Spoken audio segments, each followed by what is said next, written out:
Life में जब हम काम करना चाहते हैं और बार बार एक ही काम को दोहराना पड़ता है और हमें ये समझ में नहीं आता है कि कहाँ हमसे दिक्कत हो रही है और हम क्या गलती कर रहे हैं। जैसे एग्जाम्पल स्वरूप आपको बताती हूँ कि किसी व्यक्ति को डॉक्टर को दिखाना है और वो डॉक्टर को जाकर अपनी मेडिसिन भी लेकर आ जाता है। डॉक्टर ने एक टाइम पीरियड दिया होता है कि आपको 1 से 3 महीने के बीच में इन दवाइयों को लगातार लेना है, पर वो व्यक्ति इग्नोर कर देता है और यहीं से उसकी जिम्मेदारी झलकती है। मैं डॉक्टर कीर्ति बेंडवाल वास्तु और चैनल में आप सभी का स्वागत करती हूँ।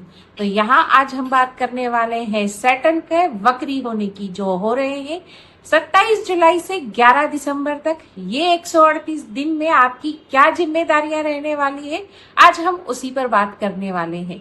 क्योंकि सैटर्न जिस तरह से कार्य करते हैं, एक दंड नायक की तरह कार्य करते हैं, जो आपको लाइफ में ये फोकस और ये रिस्पॉन्सिबिलिटी सिखाने आते हैं कि आपके कौन से पूर्व जन्म की कर्म अधूरे रह गए थे, या आप 1.5 से 2 सालों में आपने किन किन कामों को अधूरा छोड़ा है और किसे पूरा करने की आपकी जिम्मेदारी आपको निभानी है। यही सब कार्य करने के लिए सैटर्न का वक्री होना इस प्रकार से होता है कि सोलर सिस्टम में सैटर्न अपनी गति से तो गतिमान है ही सही, पर वो हमें इस तरह से प्रतीत होते हैं कि सैटर्न अब उल्टे चलने लगे हैं। जैसे कि सैटर्न यदि आपके कर्म स्थान में बैठे हुए हैं, तो अब वक्री होने पर इसका प्रभाव आपके भाग्य स्थान पर भी दिखाई देने वाला है। तो आज हम बात करने वाले हैं उन सभी 12 राशियों के लिए कि सैटर्न का वक्री होना किस तरह से आपकी जिंदगी में प्रभावशाली रहेगा, और आप किस तरह के लूप में यदि आप फंस चुके हैं और बार बार जॉब से रिलेटेड, बच्चों से रिलेटेड या अपने लाइफ पार्टनर से रिलेटेड आप जिम्मेदारियां नहीं निभाते हैं, तो वही जिम्मेदारियां बार बार लौट कर आती है। और वही लौट कर आती है तो सैटर्न वह कर्म आपको कंप्लीट करने के लिए सचेत कर रहे हैं कि ये 4 महीने आप अपने कर्मों को जरूर कंप्लीट कीजिए, उस लूप से बाहर निकलकर अपनी लाइफ को आगे की ओर लेकर जाइए। सैटर्न अभी विद्यमान है मीन राशि में और नक्षत्र है उनका रेवती नक्षत्र। रेवती नक्षत्र के देवता है पूषण और प्लेनेट है मरकरी। तो यहाँ अब आपको ध्यान देना है कि मीन राशि है समुद्र की तरह गहराई लिए हुए और जिसका किनारा नहीं है, विशाल है। तो यहाँ अब आपको अपनी सीमाओं को बांधना है, लिमिटेशंस क्रिएट करने हैं, क्योंकि यहाँ आपको अपने कर्मों के लिए एक नियम बनाना है जिससे कि आपके जो अधूरे कर्म थे वो आप पूरे कर सके। इसके साथ सैटर्न जो है मेष राशि या मेष लग्न वालों के लिए अभी विद्यमान है उनके 12th हाउस में, और यहीं वक्री होंगे। अभी है रेवती नक्षत्र में जिसके प्लेनेट है मरकरी। तो यहाँ पर अब आपको अपने विदेश से जुड़े हुए कार्यों के पेपर वर्क पे फोकस करना है, इन्वेस्टमेंट से रिलेटेड डॉक्यूमेंट पर भी फोकस करना है। पर आप यदि अपनी जॉब में बहुत अधिक परेशान हो रहे थे और जॉब को स्विच करने की सोच रहे थे, तो अब आप रिलैक्स फील होते हुए दिखाई देते हैं। इसके साथ ही आपको अपने जॉब में यदि कहीं भी हर्डल महसूस हो रही है, तो अब आपको अपने पुराने जो भी पेंडिंग वर्क है उसे कंप्लीट जरूर करना चाहिए, क्योंकि सैटर्न जब वक्री होते हैं तो आपके पूर्व कर्मों और पुराने जो भी आपने कार्य लंबे समय से छोड़ दिए थे कि इसे मैं आने वाले समय में कंप्लीट कर लूंगा, पर ये 138 जो दिन है इसमें आप सैटर्न वक्री होने के कारण आपको बार बार उसी लूप में फंसाएंगे, जिससे कि आप उस कार्य को जल्द से जल्द कंप्लीट कर सके। तो चाहे जॉब से रिलेटेड वर्क हो, चाहे आप अपनी हेल्थ से रिलेटेड वर्क हो, उस पर आपको अभी फोकस करना चाहिए। 9 अक्टूबर तक आते आते सैटर्न अपने स्वयं के नक्षत्र में प्रवेश करेंगे, वो है उत्तर भाद्रपद नक्षत्र, जहाँ पर शनि का ही नक्षत्र है। तो यहाँ अब आपके वर्क जो है वो डिले होते हुए नजर आएंगे और हो सकता है कि आपको अब और अधिक मेहनत करनी पड़े। पर यहाँ पर गुरु भी उच्च स्थिति में है, क्योंकि पहले जब सैटर्न ने प्रवेश किया था तब सैटर्न के रेवती नक्षत्र में होने के कारण गुरु पहले नॉर्मल स्थिति में थे, मिथुन राशि में विद्यमान थे, पर अब गुरु हो गए हैं उच्च स्थिति में आ गए हैं। तो यहाँ पर आपको उसका भी बहुत अधिक सपोर्ट मिलने वाला है।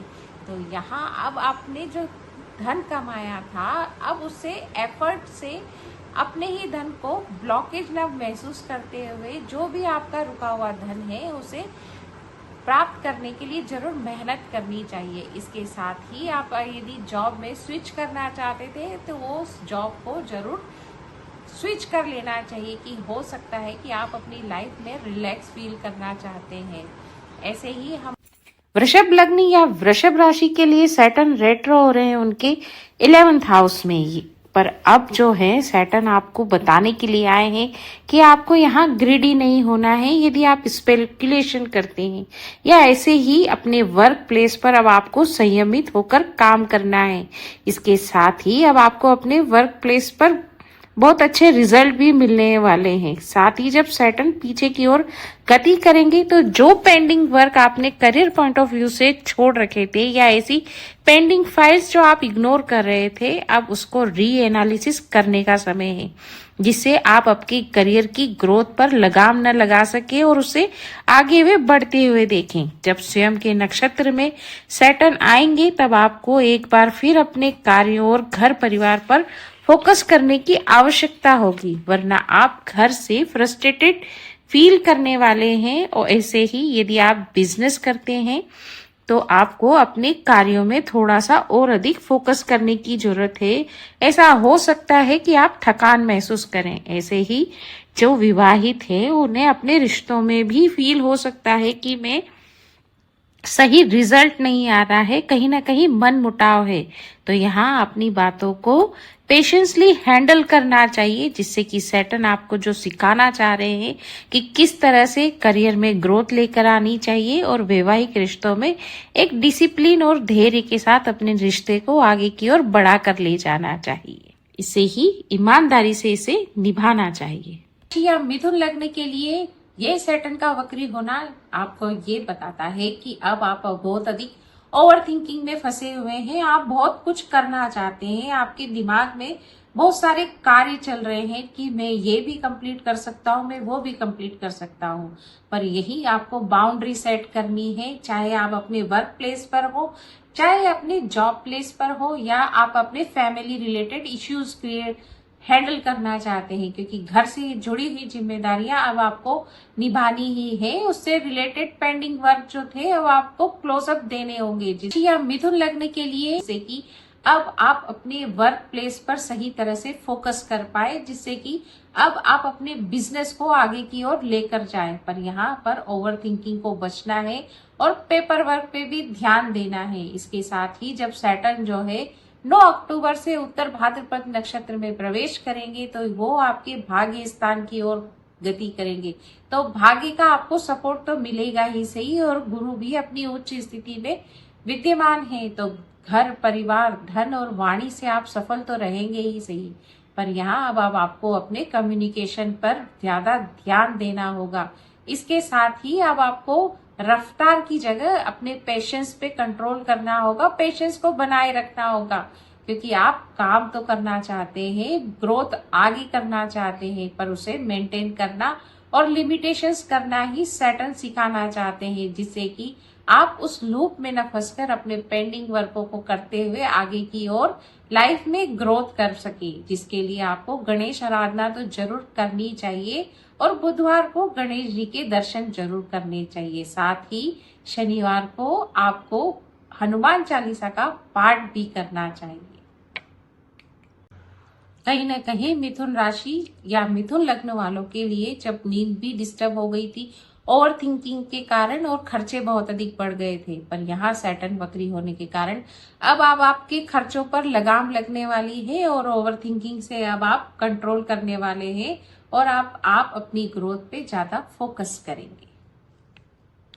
राशि वालों के लिए समय अच्छा चल रहा है, उनको भाग्य का सपोर्ट भी मिल रहा है, क्योंकि सैटर्न विद्यमान है उनके भाग्य भाव में और गुरु जो है उनके लग्न में ही विद्यमान है। पर यहाँ पर अब सैटर्न जो है वक्री हो रहे हैं। पर यहाँ मेन ध्यान देने वाली बात ये रहेगी कि अब आप विदेश से जुड़े हुए कार्य जो करना चाहते थे या विदेश जाना चाहते थे तो उससे रिलेटेड पेपर वर्क पर आपको फोकस करना चाहिए। इसके साथ ही जो भी आप इन्वेस्टमेंट कर रहे हैं उसके दस्तावेज को भी एक बार रीचेक जरूर करना चाहिए, जिससे कि आपसे कोई गलती ना हो और वही पेंडिंग वर्क है जो आपके इन्वेस्टमेंट में डिले करा सकता है या उससे प्रॉफिट या गेन होने में दिक्कत लेकर आ सकता है। इसके साथ ही जब सैटर्न जो है 9 अक्टूबर से पीछे की ओर गतिमान होंगे अपने ही नक्षत्र में, तो यहाँ अब आपको अपने इन्वेस्टमेंट के साथ साथ अपने लीगल इश्यूज या कोर्ट केसेस या सर्जरी से रिलेटेड जो भी कार्य है उसमें हो सकता है कि यहाँ पर आप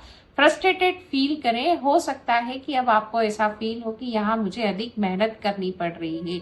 इसके साथ ही अब आपको अपने डेली रूटीन और अपने डेली कार्यों पर भी फोकस करना चाहिए, जिससे कि अब आप अपने जो भी जॉब रिलेटेड वर्क है उस पर काम कर सके, क्योंकि जॉब में अब आपको आपके हिडन शत्रु परेशान कर सकते हैं। पर यहाँ आपको जॉब से रिलेटेड पेंडिंग कर्मा ही कंप्लीट करने चाहिए। जो भी आपने 1.5-2 साल से अपने कार्य छोड़े हुए थे कि मैं इसे आगे की ओर कंप्लीट कर लूंगा, उसे डिले कर रहा हूं, पर अब आप डिले नहीं करने की बजाय अब आपको उस पर अधिक फोकस करना चाहिए। ऐसे ही हेल्थ से रिलेटेड इश्यूज हो गए या लोन रिलेटेड इश्यूज हो गए हैं, उनमें भी आपको मेहनत लग सकती है, उसमें एफर्ट आपका बढ़ सकता है। तो वहीं आपको डिसिप्लिन और फोकस जरूर करना चाहिए, जिससे कि अब आप सभी चीजों में रिलैक्स हो पाए।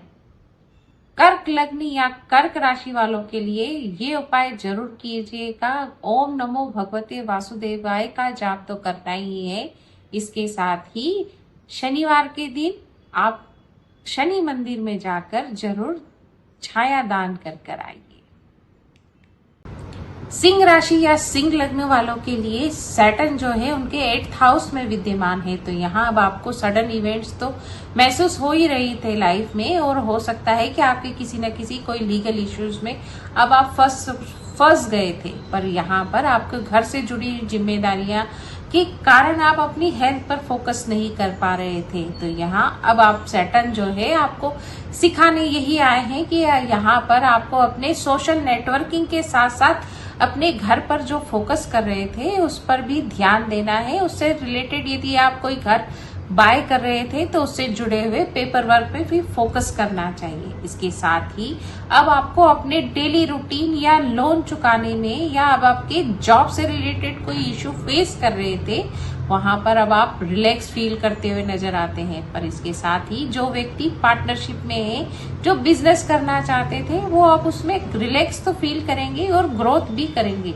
पर यहाँ पर आपको लव रिलेशनशिप में या जो विवाहित है उन्हें अपने पार्टनर के साथ मन मुटाव करने से तो बचना ही चाहिए, और उसकी हेल्थ पर भी अधिक फोकस करने के लिए आपको बताने आ रहे हैं सैटर्न, क्योंकि 9 अक्टूबर से सैटर्न अपने ही नक्षत्र में प्रवेश करेंगे। इसके साथ ही अब आपको अपनी घर परिवार की जिम्मेदारियों के साथ साथ उसमें फ्रस्ट्रेशन तो फील होगा, क्योंकि इस यहाँ पर एफर्ट अधिक लगने वाले हैं। इसके साथ ही इन सभी को इग्नोर न करते हुए इन सभी कार्यों को क्लोजअप जरूर देना चाहिए, जिससे कि अब आप अपनी हेल्थ पर और अधिक फोकस कर सके। इसके लिए आपको शनिवार के दिन पीपल के पेड़ में जरूर दिया जरूर जलाना चाहिए सायंकाल के वक्त, और हनुमान चालीसा का पाठ करना नहीं भूलना चाहिए। कन्या राशि या कन्या लग्न वालों के लिए सैटर्न जो रेट्रोग्रेड होंगे उनके सैटर्न जो है 7th हाउस में ही विद्यमान है, और अब यहाँ पर आपको अपने सेल्फ पर तो ध्यान देना ही है। इसके अलावा आपके career growth of point of view से जब हम बात करेंगे तो अपने बॉस से कड़वा बोलने से जरूर बचना चाहिए, क्योंकि आने वाले समय में आप यहीं पर फ्रस्ट्रेटेड फील करेंगे और हो सकता है कि अब आपको और अधिक एफर्ट देना होगा। इसके साथ ही जब सैटर्न रेट्रोग्रेड होंगे तो कहीं ना कहीं अब आप आपकी नींद से रिलेटेड भी परेशान हो सकते हैं, और इसके साथ ही आपका डेली रूटीन भी डिस्टर्ब हो सकता है।